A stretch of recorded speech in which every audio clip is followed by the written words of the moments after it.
मैं सच्ची कहानियां सुनाना पसंद करता हूं, झूठ बोलने से बचता हूं। मैं आपको 3-4 छोटी छोटी कहानियां सुना रहा हूं। ये सारी कहानियां सच्ची हैं, 1-1% सच्ची हैं, पर मैं किसी का नाम नहीं लूंगा। जिनकी कहानी है उनका नाम नहीं लूंगा, उनकी प्राइवेसी का मामला है। पर हाँ, सच्ची कहानियां हैं। अच्छी बात है कि इन कहानियों के किरदार हम लोग नहीं बने, ईश्वर करे हम कभी ना बने, लेकिन कहानियां सच्ची हैं। जब मैं दिल्ली आया था 1990 में, मैं हरियाणा के एक शहर से, भिवानी से दिल्ली आया था पढ़ने के लिए। मेरे ड्रीम कॉलेज में हंसराज भी एक था, पर मेरा संयुक्त से मेरा एडमिशन जाकिर हुसैन में हुआ। मेरे अंक ठीक थे, यहाँ हो सकता था, पर मैं तो नई दिल्ली स्टेशन पे उतरा, बाहर निकला, पता लगा वही एक कॉलेज है, वही एडमिशन ले लिया मैंने। तो लोगों ने कहा कि यार कैंपस बड़ा अच्छा होता है। मैंने, अरे क्या फर्क पड़ता है, कॉलेज कॉलेज होता है, छड्डो, यही छड्डो में सिखाने आया हूं आप लोगों को। ठीक है, स्टेशन से निकले वही कॉलेज है, मैंने घर जाना होगा तो आराम से कॉलेज से निकल जाएंगे, क्या रखा कैंपस में। पर मेरा एक दोस्त जो मेरे साथ ही आया था उसी शहर से, उसने एडमिशन हंसराज कॉलेज में लिया। मैं और वो स्कूल के डिबेटर्स थे, डिबेटिंग में हम लोग स्कूल टाइम से काफी एक्टिव थे। डीयू में आए तो यहां भी एक्टिव रहे। डीयू में मैंने करीब 5 साल डिबेटिंग की और मेरा ख्याल है कि लगभग 300-400 डिबेट्स मैंने जीती होंगी डीयू में, कुछ हारी भी होंगे, लेकिन मैंने खूब डिबेट, वो मेरा दरअसल दाना पानी था, रोजी रोटी मेरी वही थी कॉलेज के दिनों में। घर से पैसे मैं लेता नहीं था, मिलते भी नहीं थे, देना क्या था, मतलब ऐसी स्थिति भी नहीं थी उस समय मेरे घर में कि मिल सके। तो डिबेटिंग मेरा रोजगार था, एम्प्लॉयमेंट था मेरा, उससे काम चल जाता था आराम से। उसका भी चल जाता था, वो हंसराज से था, मैं जाकिर हुसैन से था। हम खूब डिबेट से मिलते थे। अक्सर ट्रॉफी या तो हम जीते थे या वो जीतता था, कोई भी जीते रूम पे ही आती थी, क्योंकि हम रूममेट्स थे, एक साथ ही रहते थे। वो मुझसे योग्यताओं के मामले में 21 था, बल्कि अगर वो 21 था तो मैं 15 ही रहा हूंगा या 12 रहा हूंगा, 22 या 21 तो नहीं रहा हूंगा, मुझसे बेहतर था योग्यताओं में, बड़ा अच्छा व्यक्ति था। ग्रेजुएशन के बाद मैंने एमए हिंदी साहित्य में एडमिशन लिया, जबकि बीए ऑनर्स हिस्ट्री में किया था मैंने। उसने तय किया कि वो कुछ और करेगा, प्रोफेशनल कोर्स करेगा, नौकरी करेगा, तो वो चला गया दिल्ली से। मैं दिल्ली में रहा। फिर मैं एमए के बाद तैयारी करने लगा यूपीएससी की। तब तक मैं यूजीसी जेआरएफ कर चुका था। पहला अटेम्प्ट दिया, प्रीलिम्स हो गया। मेंस मेरा 96 के मेंस की बात कर रहा हूं, मेंस शुरू होने वाला था, 2 दिन रह गए थे। करीब 10 दिन पहले वो मेरे पास आया हुआ था दिल्ली में, मिलजुल के अच्छे से बात करके गया था। उन दिनों उसका एक प्रेम संबंध कहीं हमारी ही एक मित्र के साथ चल रहा था। हम सब दोस्त थे, तो उनमें से 2 लोगों का आपस में का अफेयर था। मुझे नहीं पता क्या हुआ, लेकिन मेरे मेन एग्जाम से 2 दिन पहले रात को 12 बजे एक फोन आया और यह बताया गया कि मेरे दोस्त ने फंदा लगा के अपनी जीवन लीला समाप्त कर ली है। वो दिल्ली से दूर था कहीं, और जिस व्यक्ति के बारे में मेरी राय ये थी कि उतना जीवट वाला व्यक्ति कोई हो नहीं सकता, जो जिंदगी से हार सकता ही नहीं, जिसके होने से कई लोग हमेशा जीता हुआ महसूस करते हैं, वो चुपचाप एक बंद कमरे में जिंदगी से हार गया। मैं आज तक नहीं समझ पाया कि ऐसा कैसे हुआ। बाद में टटोला, उसके पेरेंट्स से बात हुई, भाई से बात हुई, उन्होंने उसकी याद में एक सोशल वर्क शुरू किया ताकि किसी और बच्चे को ऐसा न करना पड़े। तो जो हल्का हल्का अनुमान हुआ वो है कि शायद कुछ ऐसा था रिलेशनशिप में जो नहीं संभल पाया था, और रिश्ता टूट ना जाए इसका दबाव बहुत ज्यादा था, और वो दबाव झेल नहीं पाया। इस उम्र में ऐसा फेज आता है, कई बार आता है। ये एक कहानी है, हंसराज कॉलेज से ही जुड़ी है, इसलिए मैंने सोचा कि वहीं से बात शुरू करूं। नाम जैसा कि मैंने कहा मैं नहीं बताऊंगा, तो नाम बताने का मतलब भी नहीं। और वो जिसकी मैं कहानी सुना रहा हूं, आप लोगों के जन्म से पहले की बात है। आप तो सब 21वीं सदी वाले बच्चे होंगे ना, जेन ज़ी होंगे आप सब लोग, तो ये तो बहुत पुरानी बात है। एक दूसरी कहानी सुनाता हूं। मैं आपको 2-3 कहानियां सुनाऊंगा, फिर उन सबका सार निकाल लेंगे एक साथ हम लोग। दूसरी कहानी ये है कि जब मेरा सिलेक्शन हो गया 97 में, मतलब 96 अटेम्प्ट में पहली बार में मेरा सिलेक्शन हो गया था, मैं एक्सटेंशन लेके तैयारी कर रहा था और डीयू में मैं पढ़ा भी रहा था उस समय। तब मैं शायद डीएवी कॉलेज में था या अग्रसेन को, मैं 2 जगह पढ़ा है डीयू में, तो उनमें से किसी कॉलेज में पढ़ा रहा था उस समय में। तो उस समय एक लाइब्रेरी है कैंपस में ही, सेंट्रल रेफरेंस लाइब्रेरी, आप जानते होंगे, CRL बोलते हैं, जो विवेकानंद जी की स्टैच्यू है उसके सामने ही वो लाइब्रेरी है। उस लाइब्रेरी में नीचे सब बैठ के पढ़ते हैं और टॉप फ्लोर पे रिसर्च फ्लोर है जहां MPhil PhD वाले बच्चे पढ़ते हैं।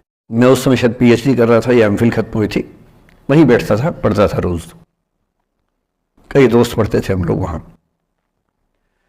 हम सुबह 8 बजे लाइब्रेरी खुलते ही वहां घुसते थे, रात को 1 बजे निकलते थे लाइब्रेरी बंद होने के समय।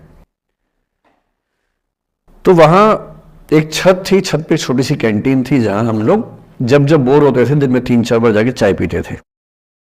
चाय पी ली, बिस्किट खा लिया, थोड़ी गप्पे मार ली, वो सब वहां करते थे। तो वहां मेरे बहुत सारे दोस्त थे, उनमें से कई लोग अब बहुत सीनियर सिविल सर्वेंट्स हैं, कुछ लोग प्रोफेसर्स हैं डीयू में। 2 बच्चे थे मुझसे जूनियर, 3-4 साल जूनियर थे, बड़े प्यारे बच्चे थे। मुझे उस समय तक पढ़ाई लिखाई का शौक अच्छा खासा हो गया था, तो वो रोज मेरे साथ बैठते थे केवल बात करने के लिए, किसी मुद्दे पर बहस करनी है तो बहस होती थी, समझते थे। फिर मुझे पता लगा कि वो दोनों रिलेशनशिप में हैं, रिश्ते में हैं, दोनों ने शादी भी कर ली। उनकी योजना डीयू में पढ़ाने की थी या सिविल सर्विस की भी थी, शायद पता नहीं। मेरा इंटरेक्शन बहुत ज़्यादा उसके बाद रहा नहीं उनसे, क्योंकि मैं सर्विस में चला गया था। इतने जिज्ञासु बच्चे थे दोनों, इतने जिज्ञासु कि उनसे मिलकर तबीयत खुश हो जाती थी कि हर चीज़ जानने का मन करता था उनका, हर विषय पढ़ने का मन करता था। एकदम जीवन से भरे हुए बच्चे, आंखों में चमक ऐसे। फिर दोनों की शादी हुई तो मैं शादी में जा नहीं पाया, क्योंकि मेरा रिश्ता सिर्फ लाइब्रेरी में 1 घंटा गप मारने वाला था, उससे ज्यादा था नहीं रिश्ता उनके साथ। फिर सुनता रहता था कि मैं सब बढ़िया चल रहे, पढ़ाई कर रहे हैं, तैयारी कर रहे हैं। इंटरकास्ट मैरिज की उन लोगों ने, खूब हंगामा हुआ, दोनों घर में तलवारें खिंच गई, किसी तरह से तलवारें संभाली गई, मैनेज हुआ, दोनों साथ रहने लगे। और फिर 3-4 साल के बाद एक दिन मैंने खबर सुनी कि उस बच्ची ने फंदा लगा के जीवन लीला समाप्त कर ली। ये बात भी दिल्ली विश्वविद्यालय की, ये उस दौर के सब लोग इस कहानी को जानते हैं। मेरे ख्याल से दोनों कहानी आपके प्रिंसिपल मैडम जानती होंगी, नहीं ध्यान कर पा रही तो मैं उनको जैसे नाम बोलूंगा अकेले में वो तुरंत समझ जाएंगे मैं किसकी बात कर रहा हूं। मैं आज तक नहीं समझ पाया कि ऐसा क्या हुआ होगा। तो बाद में अनुमान जो हुआ वो ये, इंटरकास्ट मैरिज, परिवार का दबाव, समाज का दबाव, आपस के दबाव, टॉक्सिक रिलेशनशिप, अंत में उस दबाव को न झेल पाना और जीवन समाप्त कर देना, ये हुआ। ये 2 घटनाएं हैं। एक तीसरी घटना यह है कि दिल्ली में आज से 25 साल पहले एक घटना घटी। आप लोग तब बस पैदा हुए होंगे, घुटनों में चल रहे होंगे, या उससे 5-7 साल पहले की बात रही होगी।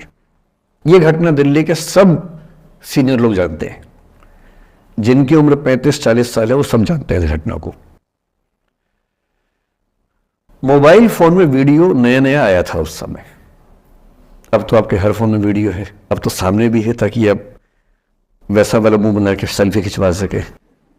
पाउट बोलते हैं ना, मैं उसको देसी भाषा में सूअर जैसा मुंह बोलता हूं, और वैसा ही बनता भी है, क्यूट क्यूट सा सूअर जैसा मुंह बना के लोग सेल्फी खिंचवाते हैं, उसको बोलते हैं पाउट।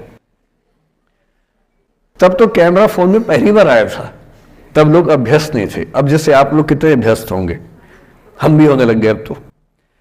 अब हम किसी से बात करते हैं तो हम ये एज्यूम करके चलते हैं कि उसने फोन में कुछ ना कुछ ऑन कर रखा होगा, या तो आवाज रिकॉर्ड करेगा या वीडियो बनाएगा। तुम कितने केयरफुल होकर बोलते हैं, कितने कॉन्शियस रहते हैं। और सर्विलांस सोसाइटी की सबसे बुरी बात यह है कि हम हमेशा चौकन्ने रहते हैं, हम सहज हो ही नहीं पाते। सहज रूप से 2 लोग बात कर लें, हो ही नहीं पाता। तो मैं तो अपने ऑफिस में कई बार ऐसा करता हूं, जब हम 3-4 लोग बैठते हैं इनफॉर्मल बातचीत के लिए, हम सब अपना अपना फोन कमरे के बाहर छोड़ के आ जाते हैं, फिर 2 घंटे बात करते हैं। इस भय से मुक्त होके कि कहीं कोई रिकॉर्ड तो नहीं कर रहा। ये हालत है आज की। उस जमाने में तो फोन थे। मोबाइल फोन आया था भारत में लगभग 1995 के आसपास पहली बार। बड़ा महंगा था, 16 रुपए प्रति मिनट इनकमिंग, 16 रुपए प्रति मिनट आउटगोइंग, ये रेट से उस समय। और फोन वो थे जिनसे आप कील भी ठोक सकते हैं, वैसे वाले फोन थे, बटन वाले फोन थे। नोकिया एक कंपनी थी, उसके फोन हुआ करते थे। उसके 4-5 साल के बाद क्या हुआ, पहली बार किसी कंपनी ने फोन में कैमरा लगा दिया। ये बात उस समय के लोग नहीं समझते थे। जब भी नई तकनीक आती है उसको समझने में टाइम लगता है। जो पहले समझते हैं फायदा उठा लेते हैं, जो थोड़ा लेट समझते हैं वो उसका नुकसान उठाते हैं। उस समय दिल्ली के एक प्रसिद्ध स्कूल में 11वीं 12वीं क्लास के 2 बच्चों में आपस में कोई रिलेशनशिप रही होगी।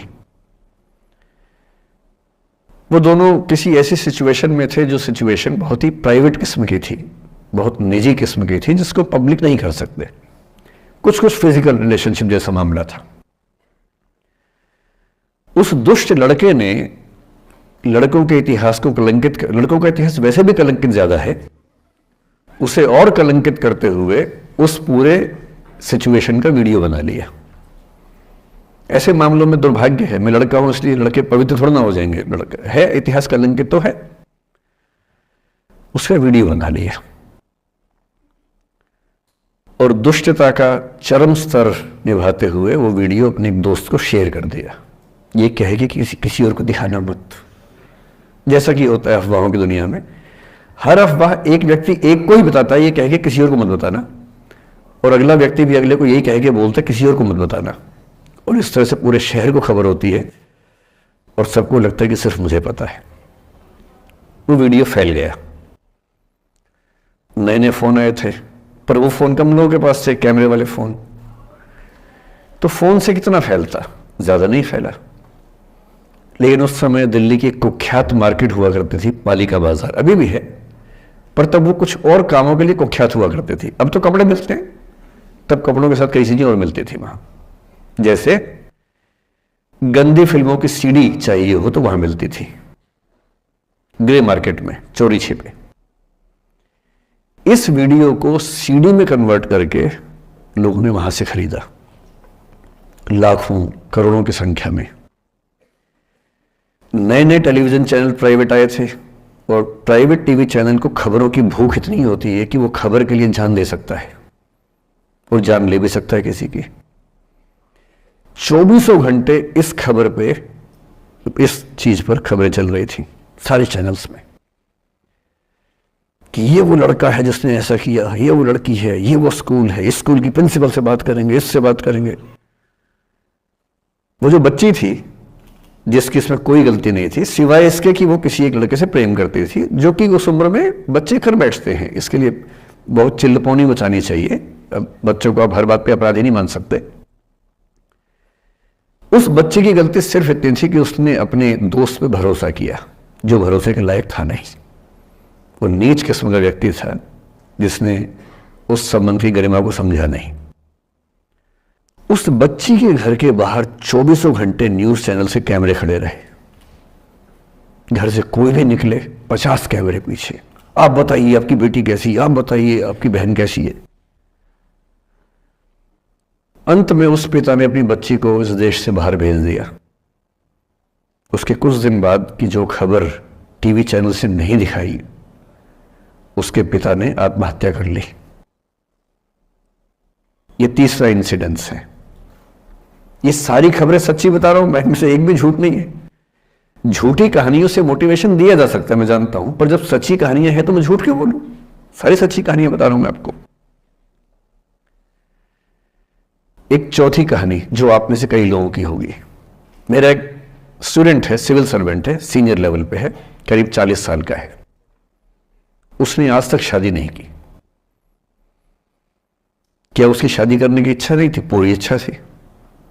फिर क्यों शादी नहीं की? भाई कुछ लोग तो होते कि शादी करनी ही नहीं, कोई मिशन है। योगी जी है, मोदी जी है, ठीक है, उनका तो मिशन है। ममता जी है, उनका मिशन है। पर जिसका जीवन में ऐसा कोई मिशन नहीं है और जिसको प्रेम करने का मन भी करता हो, वो तो शादी करता है आमतौर पे। उसने शादी क्यों नहीं की जानते हैं? जब वो 25-26 की उम्र में था, जब वो मेरा विद्यार्थी भी था, एक दिन मेरे पास आके बोला कि सर एक बात करना चाहता हूँ। मुझसे मेरे स्टूडेंट्स ऐसी बातें खूब करते हैं पर्सनली आके, अब तो मैं टाइम कम दे पाता हूँ, पहले तो ये सब होता रहता था क्लास के अलावा। एकदम रोता हुआ आया, आंखों में आंसू भरे हुए बहुत सारे। मैंने क्या हो गया भाई? तो फिर उसने किसी का नाम बताया कि सर वो है मेरी स्टूडेंट थी कि सर उसके साथ रिलेशनशिप थी, उसने धोखा दिया है मुझे। अच्छा, धोखा देने वाली कहानियां मुझे बहुत अपील नहीं करती। मेरा मानना है कि दोनों पक्षों की गलतियां होती हैं। आप केवल अपने पर्सपेक्टिव से सोच सोच के धोखा करते रहते हैं, ऐसा थोड़ा ना होता है भाई। कुछ तो मजबूरियां रही होंगी, कोई यूं ही बेवफा नहीं होता, कुछ तो वजह होगी ना। आप थोड़ा उसकी वजह, उसका भी तो, उसकी कहानी भी तो सुनिए। और मैं जब जब दोनों कहानियां सुनता हूं मुझे लगता है कि मामला ग्रे है। आप किसी एक पे उंगली उठा ही नहीं सकते कि किसने ऐसा किया। दोनों की गलतियां होती हैं, ऐसा थोड़ा ना कि एक की होती है। बहरहाल इन भाई साहब को ऐसा लगा कि धोखा हो गया उनके साथ, तो मैंने कहा चलो कोई बात नहीं यार, हो गया तो हो गया, तू नहीं कोई और सही, ऐसा क्या है। इतनी बड़ी दुनिया है, 8 अरब की आबादी अब है, उस समय भी 6-7 अरब तो थी। मैंने कहा 3.5 अरब 350 करोड़ में कोई तो होगी तुम्हारे लिए, ऐसा क्या है, कोई और देखेंगे। पर वो थोड़ा ज्यादा सेंटिमेंटल था उस समय। धीरे धीरे पता नहीं उसके मन में क्या बैठ गया, उसके मन में ये बैठा कि दुनिया की सारी लड़कियां धोखेबाज होती हैं। ऐसे मूर्खों की कमी नहीं है दुनिया में, ऐसे बहुत मूर्ख हैं। दर्शन की दुनिया में इसे अवैध सामान्यीकरण कहते हैं, इलिसिट जनरलाइजेशन। इसका मतलब बहुत छोटे सैंपल के बेस पे ये समझ लेना कि ये थियरी पूरे ब्रह्मांड में लागू होती है। एक लड़की ने धोखा दिया, मान लीजिए धोखा दिया, धोखा इसने दिया कि उसने दिया कि किसी ने दिया, जो भी कहानी हो, एक सैंपल से ये मान लेना कि सब ऐसे होते हैं। और उसके बाद से उसने कम से कम 10 बार कोशिश की, 10 लोगों से मिला, बातचीत की शादी के लिए। डेटिंग तो क्या करेगा 40 की उम्र में, लेकिन हाँ बातचीत करके देखा कि शायद रुचियां मिल जाए, स्वभाव मिल जाए, तो शादी के बारे में सोचें। हर बार 3-4-5 मीटिंग के बाद वापस हट जाता है। अब तो मैंने पूछना बंद कर दिया है। जब तक मैं पूछता था, बोलता था कि सर 3-4 मीटिंग के बाद लगता है कि ये भी वैसी ही है। मैंने कहा भूल जाओ भाई, उससे भूल जाओ, बात खत्म हो गई। उसके बच्चे घूम रहे हैं आजकल स्कूल में, अब तुम कम से कम शादी तो कर लो। वो भाई साहब आज तक अकेले हैं, और अब तो बाजार में मूल्य भी कम हो गया उनका, अब विकल्प भी ज़्यादा नहीं मिलते हैं। अब जो विकल्प मिल रहे हैं वहाँ उसकी रुचि और कम हो गई है, तो पूरी संभावना है कि वो जीवन अकेले ही गुजरेगा अब उसका। एक अंतिम एग्जाम्पल देके फिर मैं निष्कर्ष की तरफ बढ़ूंगा। मैं एक आईएएस ऑफिसर को जानता हूं, 2 आईपीएस को जानता हूं, बहुत योग्य लोग, देश के सबसे अच्छे संस्थाओं से पढ़े हुए लोग, प्रॉपर आईएएस प्रॉपर आईपीएस में नौकरी करने वाले लोग, और इन तीनों ने अपना जीवन समाप्त कर लिया नौकरी में रहते हुए। क्यों? क्योंकि नौकरी और घरेलू जो दुविधाएं थी उनको झेल नहीं पा रहे थे, ना झेल पा रहे थे, ना भूल पा रहे थे, लेट गो नहीं कर पाए, तो गिव अप कर दिया। और इसलिए मुझे अक्सर लगता है कि जितनी चीजें हम सिखाते हैं बच्चों को, हिस्ट्री, इकोनॉमिक्स, लिटरेचर, वो सब ठीक है, उनका भी महत्व है। शायद उससे ज्यादा महत्व इस चीज का है कि ये समझे कि अपने इमोशंस को कैसे मैनेज करना है। जब जीवन में ऐसा लगे कि सब खत्म हो गया है, जब जीवन में लगे कि बहुत टॉक्सिक किस्म की लाइफ हो गई है, उससे बाहर कैसे निकलें, शायद ये सबसे महत्वपूर्ण लेसन होता है जो हम सबको सीखना चाहिए। मैंने कहीं से सीखा नहीं है, ना मैंने ऐसी किताबें पढ़ी हैं, हालांकि मैंने 2 किताबें मंगवाई हैं पिछले हफ्ते, पढ़ी नहीं है अभी तक, तो मैं किताबों के बेस पे नहीं जानता कैसे सीखते हैं, लेकिन जिंदगी से तुम सीख सकते हैं। इन कहानियों का सबका एक ही सार है, वजह अलग अलग है। एक व्यक्ति ने इसलिए अपना जीवन समाप्त किया कि वो रिश्ता उसके हाथ से छूट रहा था। एक ने इसलिए जीवन समाप्त किया कि ये रिश्ता बन गया था पर समाज के दबाव, घर के दबाव मैनेज नहीं कर पाए। एक ने जिंदगी भर शादी नहीं की सिर्फ इसलिए कि वो पुरानी यादों को भूल नहीं पाया। अरे एक बार गलती हो गई तो हो गई, आगे तो संभावना जीवन में है भाई, क्यों इतना हावी रखना उसी दिमाग के ऊपर। कुछ लोग देश की सबसे अच्छी नौकरी में होकर हर पैमाने पर सफलता की हर कसौटी पे खरा उतरने के बाद जीवन नहीं बचा पाए, क्योंकि दूसरों की नज़र में आप बहुत सफल हो जाए, अपनी नज़र में शून्य हो, तो फिर जीवन कैसे बने, जीवन कैसे बचे। इन सारी कहानियों का मूल भाव एक ही है, अगर आप खुद को हैंडल नहीं कर सकते तो दुनिया को क्या हैंडल करेंगे। दुनिया को हैंडल करने से पहले खुद को हैंडल करना सीखना पड़ता है, और उसका सबसे आसान जो रामबाण उपाय है उसको बोलते हैं द आर्ट ऑफ लेटिंग गो। जाने दो। वो अफसाना जिसे अंजाम तक लाना ना हो मुमकिन, उसे एक खूबसूरत मोड़ देकर छोड़ना अच्छा।